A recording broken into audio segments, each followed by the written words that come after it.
My name is Ben Crowley. I fix things in a town where everyone knows your story before you do. 3 years after my divorce, a widow called about a leaky sink. Her twin girls sat on the counter like tiny owls, watching every turn of my wrench. When I finished, one whispered, "Stay for dinner, she made your plate." I looked through the doorway and saw a table set for four, a steaming plate beside an empty chair. I'd only come to fix a leak under a kitchen cabinet. I didn't expect to step into a grief that had been setting an extra place every night for 2 years. Until that moment, I thought I was just a handyman hired to replace a washer, a man hollowed out by divorce who kept his hands busy to avoid the silence of an empty apartment. But the way Ellie stood frozen with embarrassment, and the way those little girls nodded toward the table, told me I had walked into something far deeper than a plumbing call. That dinner invitation would end up changing everything I thought I knew about loss, hope, and what it means to finally come home. Let me take you back to the morning it started. I woke at 6 as usual in the one-bedroom apartment above Miller's Hardware, the place I'd rented after the divorce left me unable to stand an empty house. The walls were bare except for a calendar I never wrote on. My coffee maker dripped slow and loud. Outside, the town of Oakwell was still shaking off sleep, a place where the barista knows your ex's new partner's name before you do, and the mailman will ask why you looked sad last Thursday. I kept to myself. Fixing things was the only language I still trusted. The call came in around 8. A woman's voice, soft and frayed at the edges, asked if I could look at a kitchen sink that had been dripping since her husband's funeral. She gave the address, a blue Victorian on Cedar Street with the wraparound porch. Her name was Ellie. I said I'd be there by 10. When I pulled up in my rusted van, the house looked like it had once been proud but was now holding its breath. Paint peeled in long strips. Rose bushes had grown wild and tangled.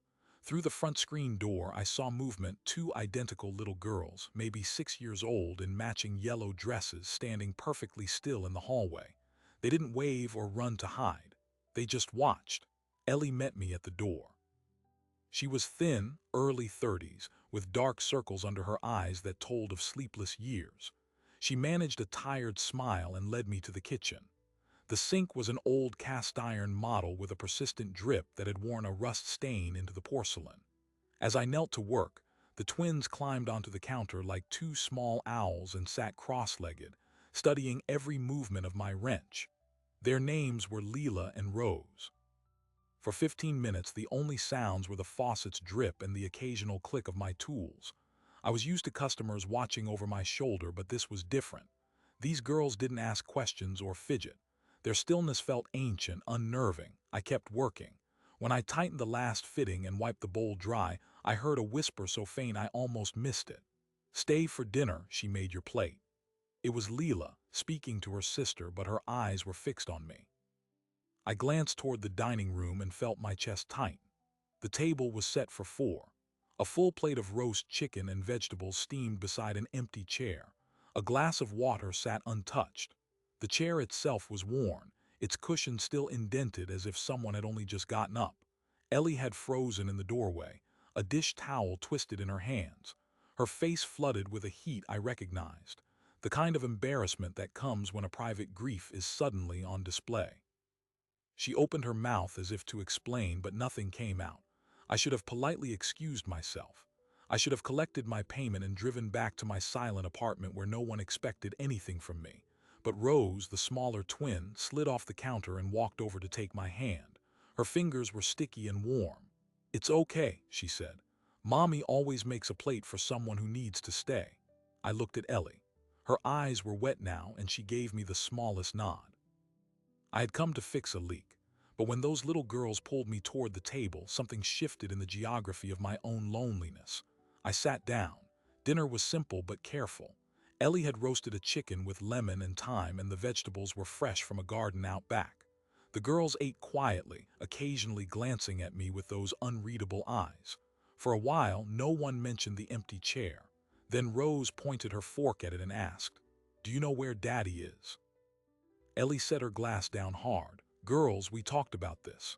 But Leela, the one who whispered first, looked straight at me and said, "Daddy went out on the lake and didn't come back. Mommy says the angels took him, but I think he's still somewhere because she sets his plate every night. The kitchen went silent. Ellie's knuckles were white around her napkin. I set my fork down carefully. "It's all right," I said, meeting her eyes. "I've known loss. You don't have to explain to me." She exhaled a breath she might have been holding for 2 years. After that, the tension cracked open. She told me about David, how he'd gone fishing alone on a Tuesday in early spring and his boat was found drifting empty near the far shore. No body was ever recovered. The sheriff ruled it an accidental drowning, closed the case in 48 hours. No investigation, no search beyond the first afternoon. Ellie had accepted the story at first, but then she found David's journal hidden in his workshop.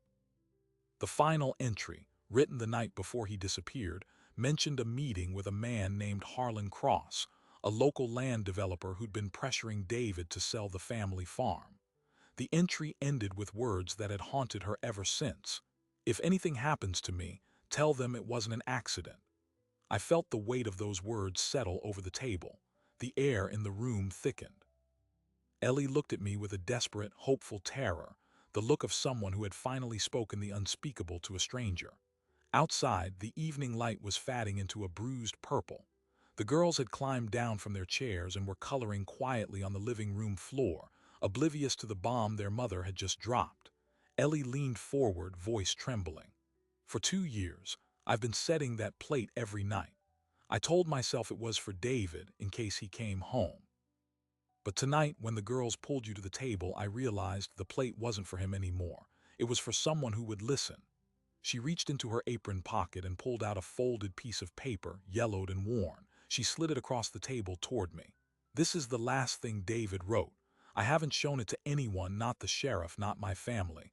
I was too afraid, but you're here now and I can't carry it alone." I stared at the paper, then at her. The leaky sink, the twin girls, the steamed plate, none of it had been coincidence. I had walked into a house that had been waiting not just for a handyman, but for a witness. The clock on the wall ticked loudly. I unfolded the note and began to read. What it said would push me into a darkness I hadn't been prepared for, a story of betrayal, greed, and a truth that had been buried at the bottom of a lake. I unfolded the paper with hands that had just been tightening a faucet but were now handling the last words of a dead man. David's handwriting was small and hurried, pressed hard into the page. It read, "Harlan Cross is coming again tomorrow. He said my refusal will have consequences. I told Ellie we'd take the girls to the lake next week, but if I don't show up at the bank on Monday, something else will. I've hidden copies of the survey maps in the workshop wall behind the old seed chest. If I vanish, those maps show what Cross is really after. Don't trust Sheriff Park. He's at Cross's dinner table twice a week. Last night he called and told me to stop asking questions. He said accidents happen all the time on the water. I'm going fishing tomorrow. If anything happens to me, tell them it wasn't an accident." The note was dated the night before David went out on the lake. I read it 3 times, then looked at Ellie. Her face was hollow with the effort of holding this secret for 2 years. "Have you seen the maps?" I asked. She shook her head. "I was too scared to look. David told me the workshop was his space. I never went in there after he died. I kept waiting for someone else to come and find the truth. The sheriff closed the case so fast I knew something was wrong, but I have 2 little girls. I couldn't risk drawing attention." I folded the note and set it in the center of the table. "You opened the door to me tonight for a reason. If those maps are still there, we need to find them before anyone else does." We waited until the girls were asleep, their breathing steady behind a door painted with clouds. Then Ellie led me through the kitchen to a back porch, and from there across a dark yard to a detached workshop. The air smelled of pine and old sawdust. Inside, the space was frozen in time. Tools hung in neat rows. A half-finished birdhouse sat on a bench, and against the far wall, an ancient wooden seed chest with brass handles. I knelt beside it and ran my hand along the wall behind. The drywall was rough, but near the base I found a seam that had been patched and painted over. Ellie handed me a chisel. I worked carefully, and within minutes a hollow space opened. Inside was a metal box, the size of a shoebox, wrapped in oilcloth. We carried it back to the kitchen table. The box contained rolled surveyor maps, a notebook filled with coordinates, and a stack of photographs. The maps showed the farmland that Ellie still owned 80 acres of fertile bottomland along the river. David had marked large sections with red ink and written notes. Cross offered 300,000. Actual value with mineral rights, over 4 million. Lithium deposits confirmed by independent assay. Cross buying adjacent parcels under shell companies. This is a land grab. The photographs were even more damning. One image showed Harlan Cross leaning against a black SUV, handing an envelope to a man in a sheriff's uniform. The photo was time-stamped 2 nights before David disappeared. Another photo captured a document on Cross's desk with the header Oakwell Development Corp. And a list of parcels, including Ellie's farm, marked acquisition priority pending. I spread everything across the table and felt the quiet terror of a conspiracy that reached into the very people who were supposed to protect this town. David wasn't paranoid, I said. He was murdered. Ellie's hand flew to her mouth. For 2 years she had been grieving a drowning. Now the truth lay before her, and it was infinitely darker. "What do we do?" she whispered. "If the sheriff is part of this, we can't go to him." I thought about my own life, the divorce that had taught me to stay small, to avoid conflict, to fix things and leave. But looking at this evidence, something hardened in my chest. I had been drowning in silence, too. This was my chance to fix something that actually mattered. "We need an ally," I said. "Someone outside the sheriff's influence. A reporter, maybe, or a state investigator. And we need to keep these copies somewhere safe, not in this house." That night, we made copies at an all-night print shop 2 towns over. I stored one set in a safe deposit box I'd kept since my marriage, now empty except for divorce papers. The originals we hid again in a different location, sealed in a waterproof bag under the floorboards of my van. If Cross or the sheriff came looking, they wouldn't find them in the farmhouse. The next morning, Ellie and I sat at the table with coffee and a map of our next moves. But before we could act, the outside world pressed in. A car pulled up to the house while the girls were still eating breakfast. Through the window, I saw the sheriff's cruiser. Sheriff Park was a heavy man with a thick mustache and small, watchful eyes. He stepped onto the porch with a smile that didn't reach his collar. "Morning, Mrs. Turner," he said, tipping his hat. "I saw a strange van on the property, just checking in on you and the girls." Ellie's face tightened. "This is Ben Crowley, the handyman. My sink." The sheriff looked at me with a slow, appraising gaze. "A handyman, that's good. You've been sticking around, Mr. Crowley." "I was invited for dinner," I said. "Stayed late to finish some repairs." Sure, he nodded, rocking on his heels. "I like to look after the widows around here. David's death was a tragedy. But you know, Mrs. Turner, the past is best left buried. No good stirring up old sorrow." He said it like a kindness, but the steel underneath was unmistakable. Ellie gripped the doorframe. Before she could answer, the sheriff turned to me again. "Might be best if you finish your work and move along. Oakwell takes care of its own." He tipped his hat once more and walked back to the cruiser. As the car pulled away, I saw the logo of Cross Development on a pen clipped to his visor. That visit changed everything. We now knew the sheriff was watching us, that Cross was aware of our presence. The timeline had accelerated. We couldn't wait for a slow investigation. I called a contact I'd made years ago when I did repairs at the local newspaper office, Margaret Hale, an investigative reporter who'd been pushed into early retirement but still had a nose for rot. She agreed to meet us at a diner on the county line that evening. Margaret arrived in a raincoat, her white hair pulled back in a tight bun. She listened without comment as we laid out the note, the maps, the photographs. When we finished, she sat back and looked at Ellie with something close to grief. "I covered David's death 2 years ago. The paper ran a story. Local farmer drowns in tragic accident." I knew the sheriff's report was thin, no autopsy, no witness statements, but I was told to drop it by our publisher. I always suspected Harlan Cross had his fingers in the ink. "This is the first real proof I've seen." She pulled out a notebook. "I can't publish the story yet.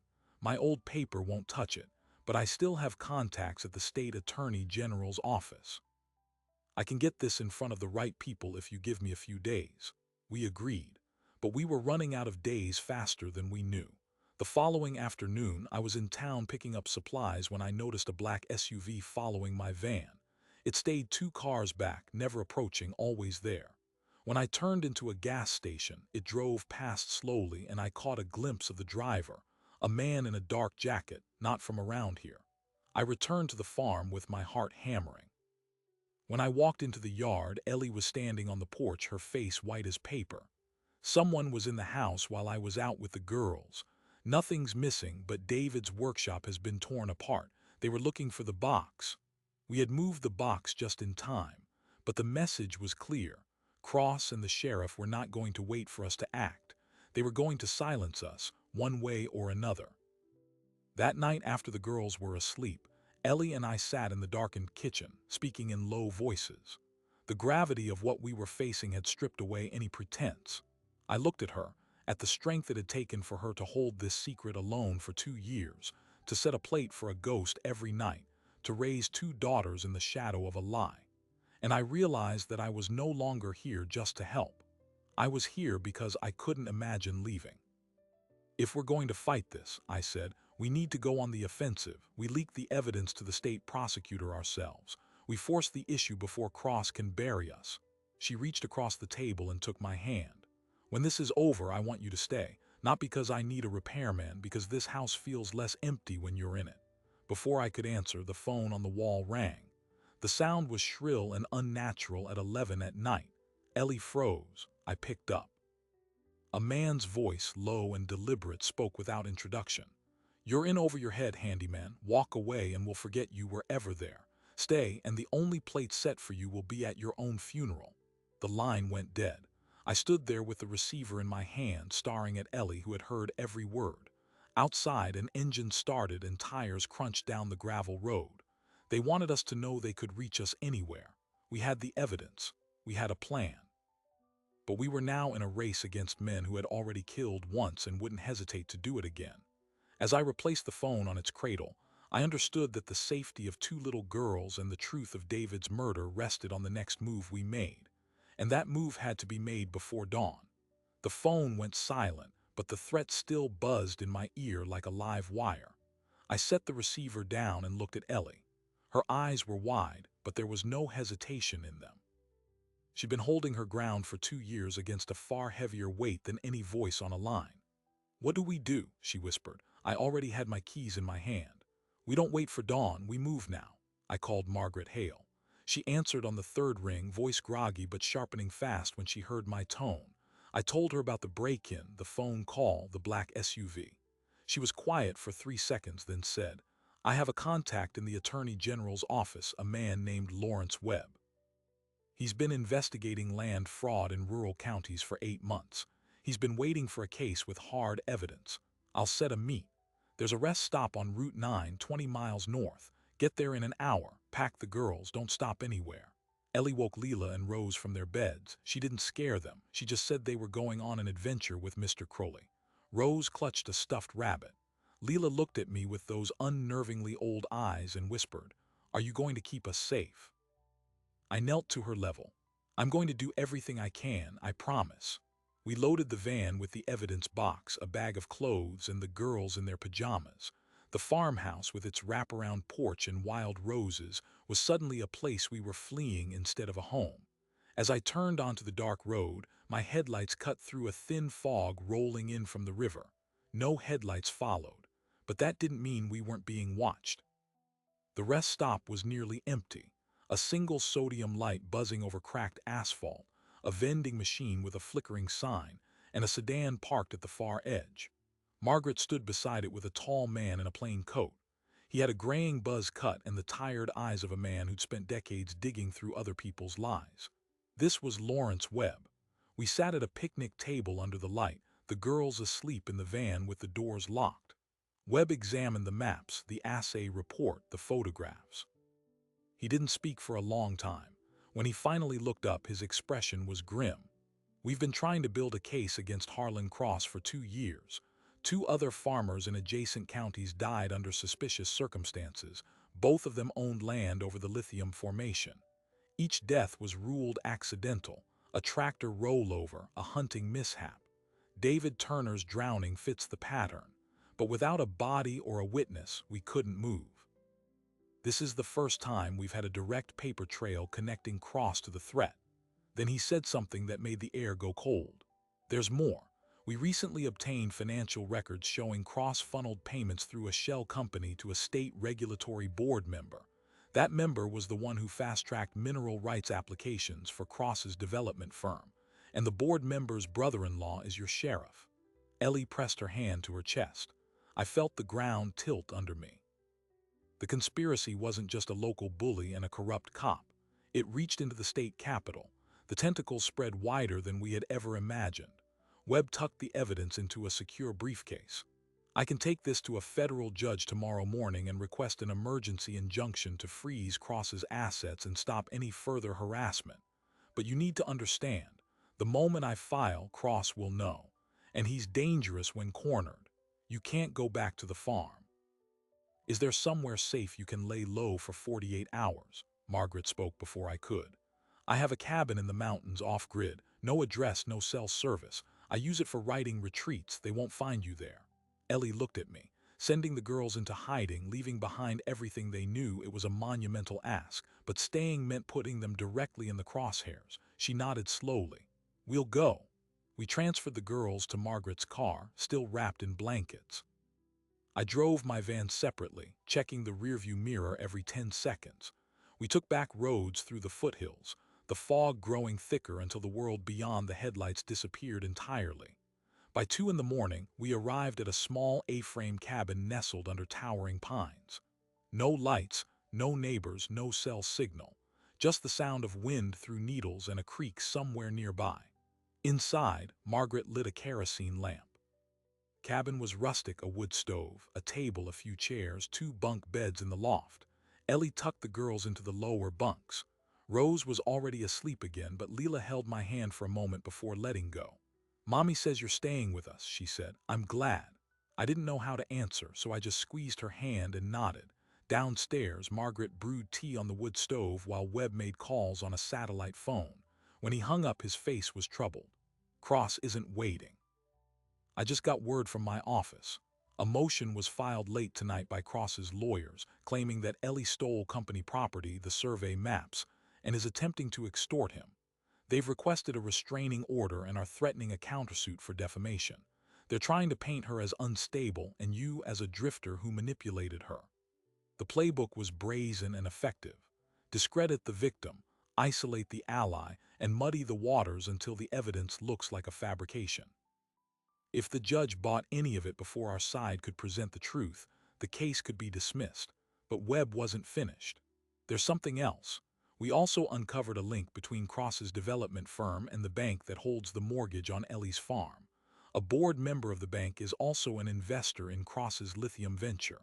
They've been quietly pressuring the bank to foreclose on Ellie's property if she doesn't sell. The drowning was just the most direct route. They've had backup plans all along. Ellie's voice shook. So David didn't just stumble into a land dispute. He was murdered because he was the only thing standing between them and a $4 million payday. Webb nodded. And they'll do anything to protect that payday now. Morning came slowly, the gray light filtering through pines. The girls slept on, but the adults had been awake for hours, planning. Webb drove back to the city to file the injunction in person.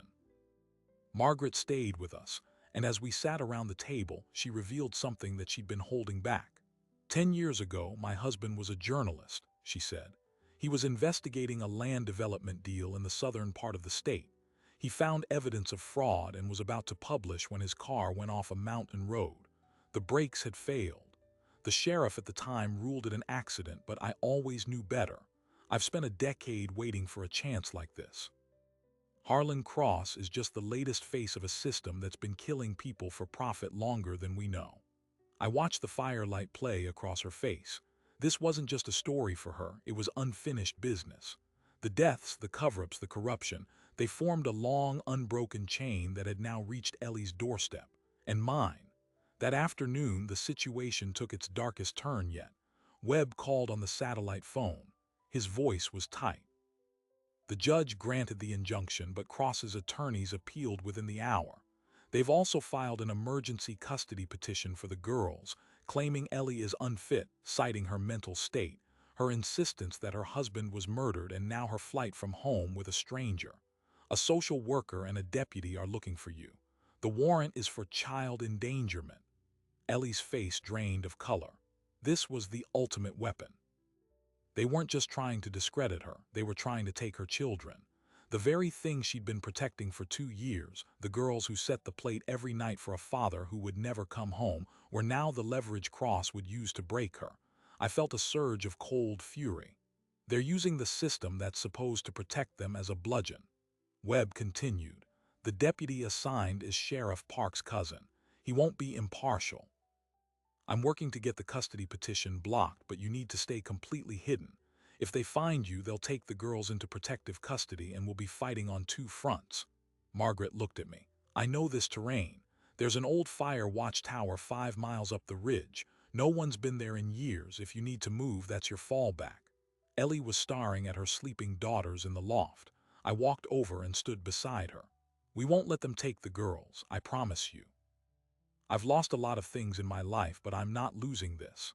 She turned to me, tears finally escaping. Why? Why are you doing all this for us? You came to fix a sink. I took a breath. The answer had been building since the moment those little girls whispered to me. Because your husband set a plate for someone who would listen. And after my divorce, I'd been setting a plate of my own, an empty one, for a life I was too afraid to live again. You gave me a reason to sit down. She leaned her head against my shoulder. The world was closing in, but in that small cabin, surrounded by pines and danger, I felt more anchored than I had in years.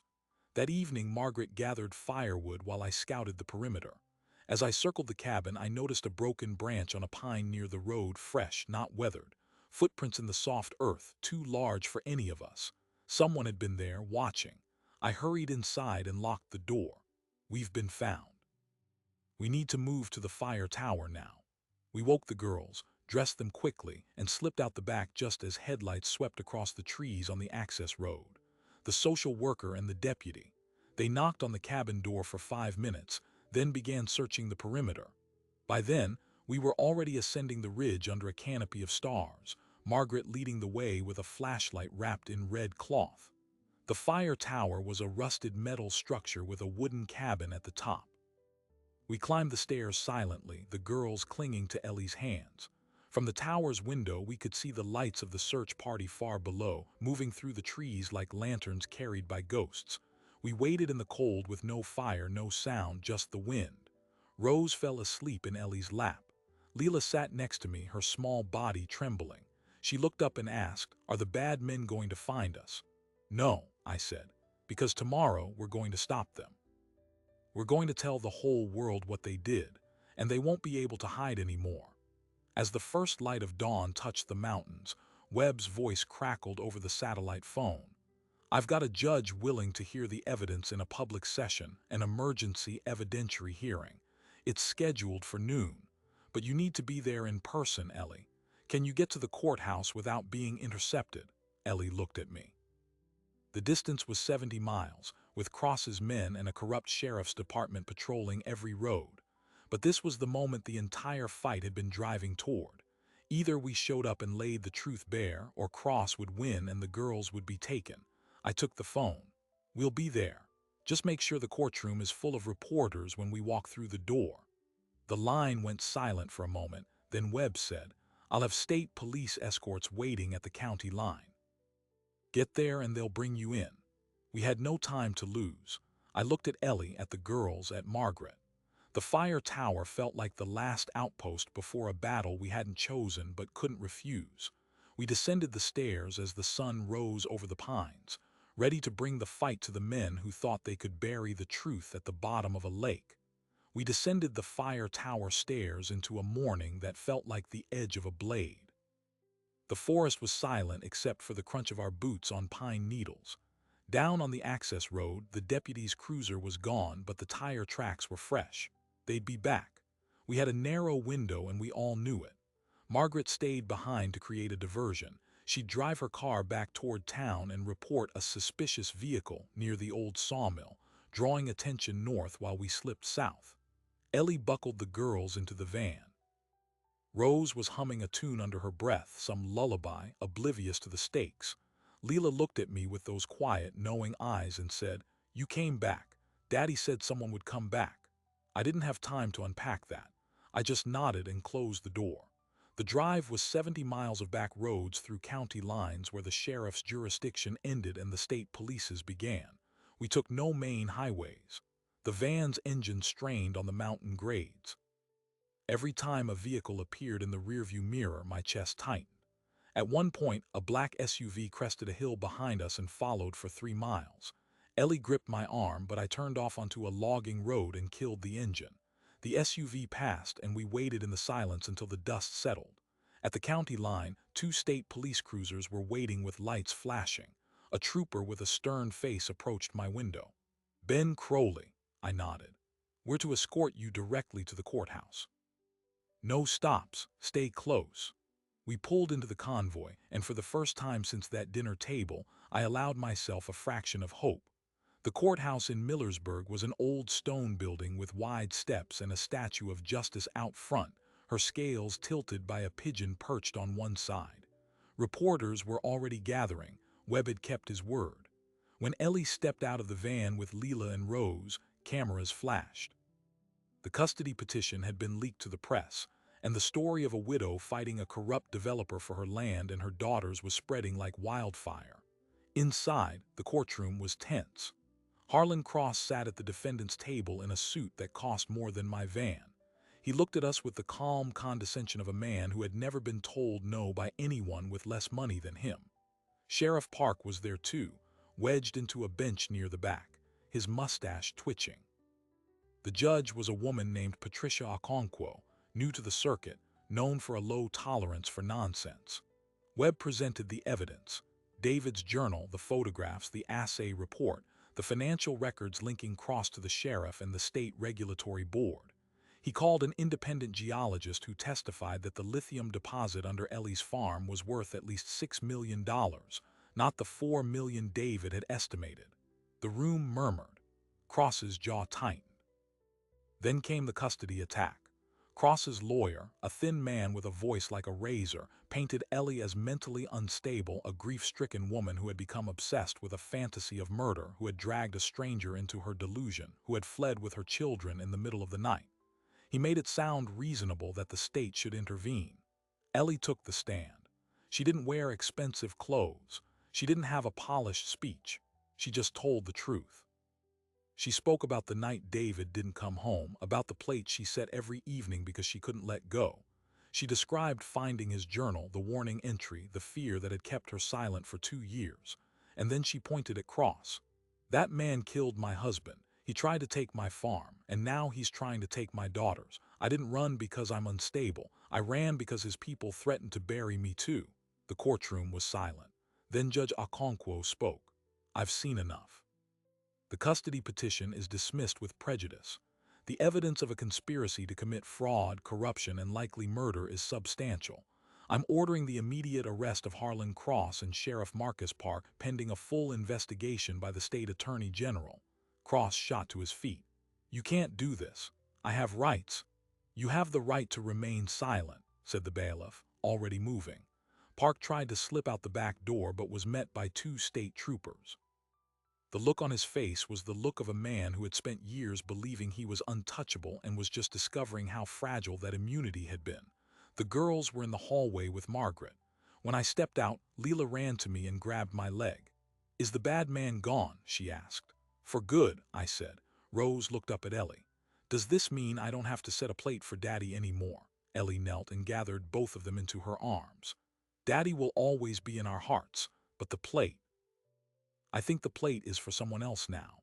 She looked up at me over their heads, and I understood. The weeks that followed were a quiet, steady rebuilding. The state investigation uncovered what we already knew.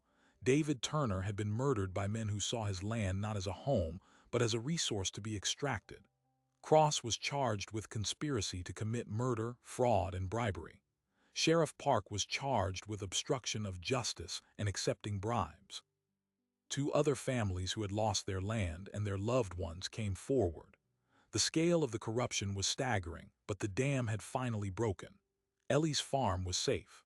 The bank, facing its own scrutiny, reversed the foreclosure threat and issued a formal apology. The lithium deposit, it turned out, lay partly on public land as well, and a community trust was formed to manage the resources for the benefit of the entire county, not the pockets of one developer. The girls' school dedicated a new library in David's name. I stayed, not as a handyman hired for a job, but as something I hadn't been in years, a man who belonged somewhere. I fixed the peeling paint on the porch and trimmed the wild roses. I built a small workshop where I could keep my tools. I started cooking breakfast, even if I still burned the toast half the time. Ellie would laugh and take the pan from my hands, and the kitchen would fill with the sounds of a home no longer holding its breath. One evening after the girls were in bed, Ellie and I sat on the porch as the sun bled gold into the fields. She leaned against my shoulder. "Do you ever think about that first day, the leaky sink?" "Every day," I said. "I came to fix a drip and walked into a whole life." She smiled. "The girls knew before I did. They said you were the one who was supposed to sit in that chair." I looked through the window at the dining table, now always set for 4. The empty chair was still there, but it wasn't empty anymore. It held a man who had been drowning in silence and had finally found his way to shore. But there's one more thing, something I haven't told anyone until now. 6 months after the trial, a drought lowered the lake where David's boat had been found. A fisherman spotted something near the reeds, human remains, tangled in old rope, with a concrete block still tied to the ankle. The coroner confirmed it was David Turner. The cause of death wasn't drowning, it was blunt force trauma to the back of the skull. He'd been killed before he ever hit the water. The discovery made national news. Cross, already awaiting trial, now faced a first-degree murder charge. But for Ellie, the news was something else entirely. For 2 years, she had set a plate for a husband who might come home. Now she finally knew he never would, and that he had been right all along. The truth wasn't just that he'd been murdered. The truth was that he'd spent his last days trying to protect his family from a danger no one believed was real. We held a proper funeral. The girls wore the yellow dresses they'd been wearing the day I first saw them. This time, when they placed flowers on their father's grave, their stillness wasn't unnerving. It was peaceful. The empty chair will always be there in some way, a quiet reminder of the man who built the house, who planted the garden, who wrote the warning that saved us all. But the plate is no longer set for a ghost. It's set for a family that refused to be broken. And Ben Crowley, the handyman who came to fix a leak, I'm the one who sits in it every night, grateful to have found my place at that table. I've thought a lot about that first day, the way those 2 little girls whispered to each other like they already knew something I didn't. In a way, they did. Children understand something adults often forget, that an empty chair isn't just an absence. It's an invitation. Every night for 2 years, Ellie set that plate not because she couldn't accept reality, but because hope is an act of defiance. She was refusing to let grief close the door on the possibility that someone might still walk through it. I just happened to be the one who showed up. What I didn't realize until much later was that I'd been setting my own version of that plate for 3 years. After the divorce, I ate every meal alone, staring at the empty seat across from me. I thought I was protecting myself from more pain, but I was really just preserving a silence I'd grown comfortable with. It took 2 little girls and a widow's bravery to show me that the seat was never empty. I was just too afraid to let anyone fill it. The story of what happened in Oakwell isn't just about a corrupt developer or a murder solved. It's about the invisible connections that keep people alive when everything else tells them to give up. David Turner set that chain in motion long before I ever touched a wrench. He wrote a journal entry warning of the danger, hid the maps, and somehow raised 2 daughters who knew exactly what to say to a stranger. He couldn't save himself, but he saved his family. And that legacy now includes me, a man who had nothing to offer but a skill for fixing things and a heart that was finally ready to be unbroken. There are empty chairs everywhere. At tables in houses just like yours, in the lives of people you might see at the grocery store or pass on the sidewalk. Sometimes what looks like an ending is really just a pause, waiting for someone to sit down and ask the right question. I came to fix a leak. I stayed because a plate had been set for me before I was even born, in the sense that every act of love prepares a place for something more. If this story has stayed with you, maybe it's because you have an empty chair of your own. Or maybe you know someone who does. The greatest gift you can offer is simply showing up. You don't need a wrench or a tragic past. You just need to be willing to accept the invitation when it comes. Thank you for spending this time with me. If you believe that ordinary people can live extraordinary stories, please subscribe and share this one. You never know who might need to hear it. Until next time, keep setting the plate. Someone might be on their way.